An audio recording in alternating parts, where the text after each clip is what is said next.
Hey guys, welcome back to my channel Sam Talks Books, and welcome if you're new. So today I'm doing my first ever collab with Lexy from Lexy Reads, whose channel I'm going to link below.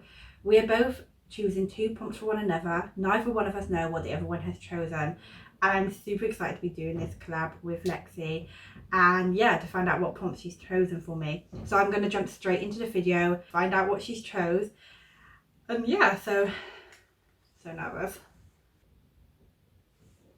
Hi Sam, this is Lexy from Lexy Reads. It's nice to virtually meet you. I'm so excited that we've decided to do this collaboration. For those of you who don't know, we have decided to give each other 2 prompts for books to read during November and December, and then we're both going to read them and do a review. I have no idea what Sam has picked for me, but I have found my 2 prompts, and I really hope that you find some good books to go with these. So the first prompt is read a book by an author also named Sam. If you don't have anyone, I guess just swap it out for someone whose name also begins with S. But you're lucky, you've got a pretty common name, so you should be able to find something.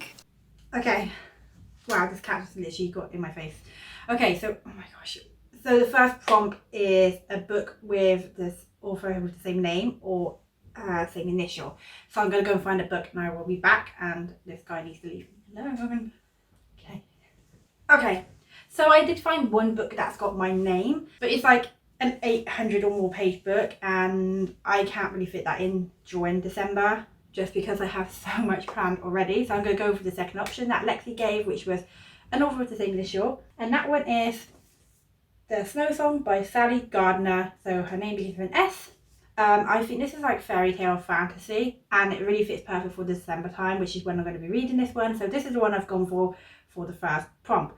Now we're going to jump straight back into the video and see what Lexy chose for the second prompt. Also, my cat, for some reason, is just being super loving. Like, he could just go over to Irvin, who's over there, but no, he's not going to do that.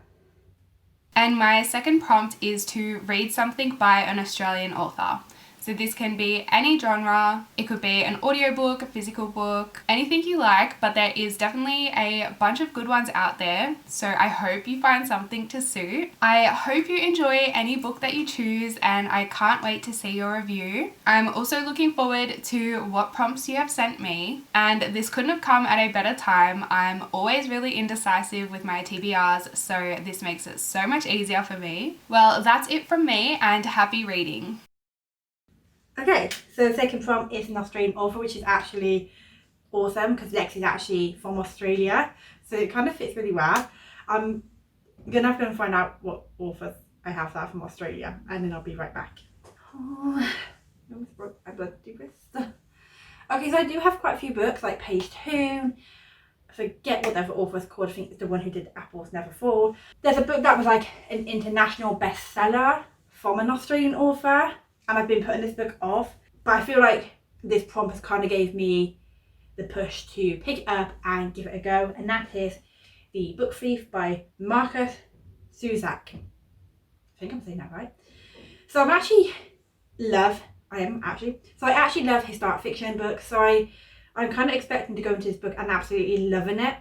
Apparently you follow this one character who's kind of the book thief. I think she steals books and stuff like that. I know it's got a unique way of being told. I don't know otherwise too much about this book, but I'm going to read The Book Thief for the second prompt. Really excited to get into this one, and hopefully I'll love it. These are the 2 books that I chose. Super excited. The prompts were actually a lot of fun. I really am enjoying doing this video with Lexy. So now I'm going to go and read these books. You'll probably see me in a few seconds, but for me it's going to be a couple of days to read them, come back and review them. So I will see you guys in a bit. Bye. I was meant to say what's up. I don't know what I said. Okay, first of all I'm going to apologise for the lighting, but it's raining outside. So yeah, it's very overcast. So there's nothing I can do about that, and it's cold, so I decided to put this jumper on even though it's actually not that warm. But yeah, so it's been about 6 days since I've last talked to you guys. You know what? Oh my god, do I have toothpaste on right now? I better not. Do I, kitty? He will ignore me.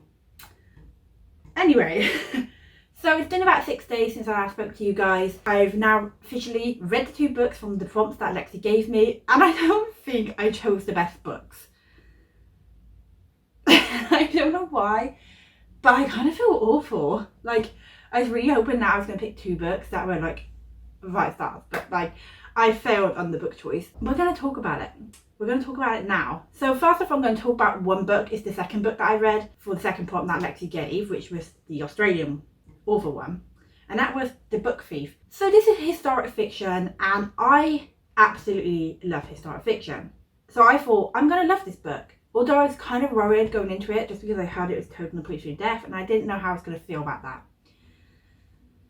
So, I got over 200 pages into this book. Like, I was really trying to get into it. But my problem is, because it was told from the point of view of death, I found it very difficult to connect to the story or the characters. And that's not me saying that this is a bad book by any means, because this is actually a good book, and I think the writer had a really unique way of telling it. So we follow this character called Leslie, I cannot say her name, who steals books to help her learn to read and stuff. Germany is kind of is going into like the World War II situation, so all the stuff's like starting to happen. And we basically follow this girl on her journey through how she ended up going to her foster parents to live there, and just everything in between and what's going on. Like a Jew ends up coming to live with them in their basement. A lot of stuff's happening.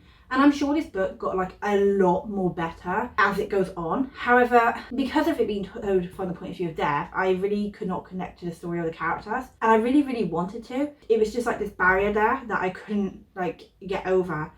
Now, a lot of people either love this book or hate it, and apparently there's like no in between. But I don't hate it. Like, I think that's like really strong to say that I hate it. I don't hate it, but I just don't love it. I think that it's interesting, and that our author came up with a really unique and different idea from what other authors do with historic fiction. I think he's very talented. I mean, he is an international bestseller, so sure, yeah. So clearly it is a loved book, and it got turned into a movie, which I am going to watch because I do want to know what happens. But unfortunately, I just didn't vibe with it. I think the writing's really good. The pace of the story was good. I feel like maybe it's a little bit too slow, but I'm guessing for a reason. And yeah, I don't think that this book is bad. Like, it's definitely not a bad book. It's just it wasn't written in a way that I could vibe with it. And yeah, I mean, I can't really say too much about this book because I didn't fully read it, other than don't let my opinion put you off, because like I said, it's just the way it was told from the point of view that is what made it difficult for me. If that hadn't been the case and we were getting it from the point of view of the girl, which I would have loved a lot more, because then you got like her feeling towards what was going on, and just a lot more detail, then I think I would have continued reading this and absolutely found love this book and been able to connect. Unfortunately, that didn't happen, but again, this all was incredible, the idea he came up with. And just because I chose the DNF this book, it doesn't make much difference to this author. He sold absolutely hundreds and hundreds of copies of this book, and he's done so well, so it doesn't really matter. I didn't rate this book. I just felt like it was really unfair and I didn't want to. But yeah, I can't really say much more about this book other than, personally, I would prefer it from the girl's point of view. I really couldn't connect, and with historic fiction, it's always really, really important that I connect to the characters in the story, because it's such a big moment that happened in history, and I feel like it's always important. But other people managed to connect to it, so that's good. So yeah, unfortunately, that one was a DNF. I was disappointed. I mean, we can't all love the same books. And am I sitting in the centre? Oh my god. I'm probably like sitting off to the side. Okay, I think I'm in the centre.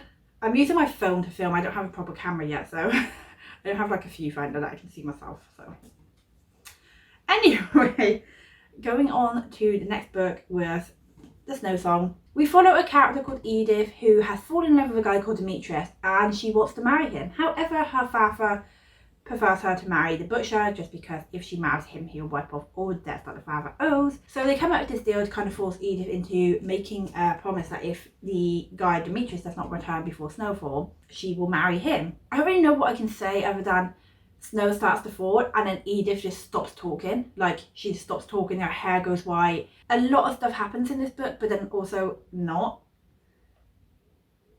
So first, I will say this book's supposed to be a feminist story, but told in a fairy tale way, which I think is kind of a cool idea to get that across. Like, I can definitely understand what Sally was trying to do here with the whole fairy tale style writing and feminist story. I think that was definitely talented. I just think it lacked a little bit on the plot. I don't want to be mean, but I really couldn't connect to the story. I couldn't get into it. It was okay. I had a good time, but then near to the end, it kind of just was like I became less interested. I will say all the characters were written really well. Like each one was like easy to put to stand out on their own. Like you could tell who was who, and they all had their own individual personalities. It wasn't hard to tell which character was with which. So she really wrote the characters really well. The description of the village wasn't really there. So I don't really know what the village looked like, or maybe I just missed it because I zoned out. As for the story, it is a good story, they get across how women don't really have much of a say, and that the men kind of rule and you do what these men say, and that's how it is. You're to be seen but not heard. And a lot of men in this village, that's how they see women. You're just there to do what we want you to do, and we don't want to hear what your opinion is. You haven't got a right. And that's definitely how it is, because the village is kind of run by the elders of the village. They say how it all is, and that's just how it has been. And obviously these women have had enough of this. They don't want to have to follow all these strict rules and be treated like this. And it's definitely a story about the women finding power and learning to have their voice, which is really good. It's a really good story. But for me personally, I just could not get into the story. I didn't really care too much about the characters or the story. It's not an awful book. A lot of people have loved it, but for me, it was a 2-star. I finished it and I was like, was it good? But my first initial thing was it was okay. So I needed to trust what I was saying, and I was just it was okay. So unfortunately, it was a 2-star. I kind of just by the last 50 pages wanted to finish the book and be done with it. And again, I don't know if it's just me not vibing with it. I don't know. It's a really pretty cover though. But unfortunately, I don't feel like the story was very intriguing. There's a lot of stuff that was going on that was a bit okay.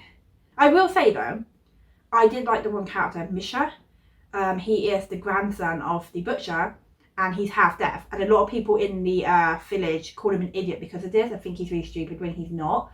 I really liked how much he cared about our character, Edith, and just his bravery throughout the story. I actually really liked his character. He was one of my favourite characters, and I wish that he'd been in it a bit more. Really liked him. One thing that I will say that really annoys me is when authors don't put content warning, trigger warnings.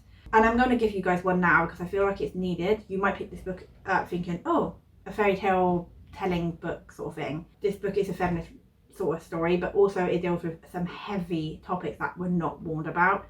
And that is sexual abuse. That's mentioned a lot in this book, a daughter getting raped, a granddaughter getting raped, a guy raping this girl. I can't really say too much because I don't want to give spoilers, but there is rape in this book.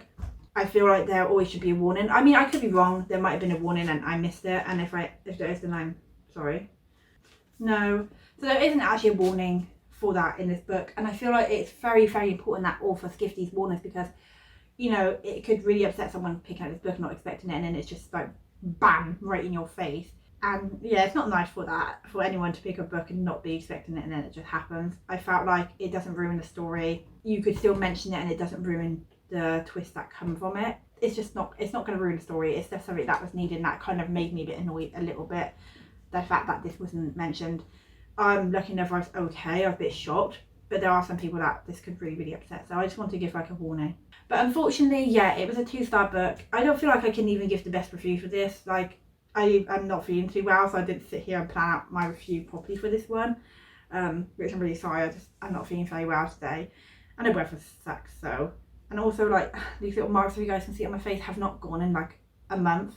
I think I'm just a bit run down, and I'm really sorry to the author because she actually commented on my Instagram post, and I feel so bad. But I'm not saying she's a bad writer though. Cause she's not a bad writer. That's one thing I say. This is not a bad written book. It's actually a well written book. But the story I feel needed a bit more thought. But that's just me. I think she had, like I said, a good idea with it being a fairy tale style story to get across feminism. So yeah, she definitely had a great idea. Some parts of it was good. Otherwise, the majority of it I just did not enjoy, and gave this a 2-star. So I didn't have the best choices that I picked this month. Now I kind of wish that I went with these other books that I was going to go with originally, but you know what, it's fine, and I'm kind of glad glad that I picked these books because now I know. Like this one I would have kept putting off and I don't know when I would have got this one. So in a way this video has helped me read these 2 books finally, sort of. But yeah, and I hope Lexy had better luck with the choices that she picked. And I can't wait to watch her video and see what she thought about the books that she did choose.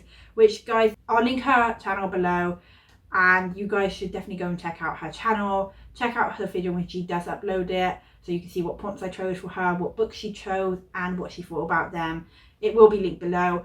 We're uploading, so this should go up on the 13th, and because she is in Australia, I just don't know if she'll be a day behind or a day ahead. So her video might not be up straight away, or it might be up before mine, but yeah, it'll be up there. So definitely go to her channel, subscribe, and check out the video when she does upload it. I can't wait to see how her reading went with the 2 books she chose. I really hope that it went a lot better than mine. But yeah, I hope to do another collab with Lexy soon. I have really enjoyed doing this collab, my first ever one. It was a lot of fun, and yeah, I hope you guys enjoyed watching this video too. If you did, hit that like button, subscribe, it means the world to me, and turn on the notification bell so you get alerted to when I next upload. And until next time, bye!